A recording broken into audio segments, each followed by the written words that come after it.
talk enough about love. We can't preach enough about love. We can't hear enough about love. Because to speak about love is to speak about God. To talk about God is to speak on the topic of love. John reminds us that true love originates from God. Our human attempts to define love are limited to our own experiences. We often try to fit God in our nicely, tightly kneaded box. And we try to fit God and God's love in that small box. But God's love is as big and boundless as the ocean. We often define love based on what others do for us and what others and how others make us feel. We set conditions and limitations on our love. And this is especially important of why we must look at God for the definition of love.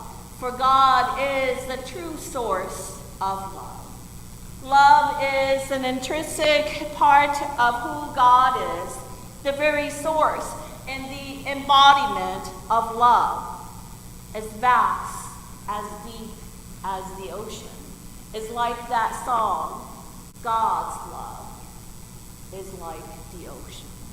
This love is the hallmark of being a disciple of Jesus, as he echoes the Hebrew Scriptures call to love God with our whole being and to love others, to love our neighbors as we love ourselves.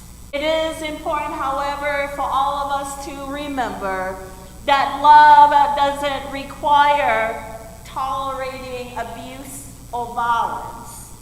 Love doesn't make you or require for you to be a doormat. You can still love God and love others by removing yourself from harmful situations. God's love does not condone unhealthy and improper situations. You can speak out and speak up. Love, in its truest form, isn't just a feeling. It is a choice. It is an action. It's putting the well-beings of others before ourselves. Love compels us to be patient. It calls us to be kind. It calls us to be forgiving and to be understanding. It allows us to see the good in others, even when it is hard. By choosing to love, we build strong communities, mend broken hearts, and create a ripple effects of kindness that can change the world. Knowing God's love is amazing.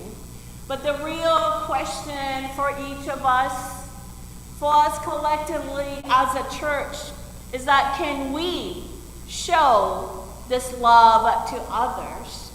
By saying that I love you is nice, but true love goes much deeper than that. It shows kindness even to folks who have hurt us, even to folks who gets on our last nerve. That's when we need to practice love. That's when we need Jesus the most, to reflect God's love even in difficult and tough times. Forget comparing ourselves to others. Look at God. Look at the cross. We're not asked to be perfect, but to pay it forward with love, just like God did with us.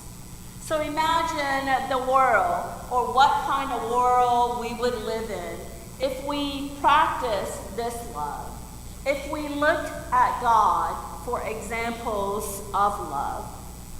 we would live and we would truly have that beloved community. So may we as a church live out this truth that God is love, and that love lives in each one of us. May we as a church individually and collectively express this love to others.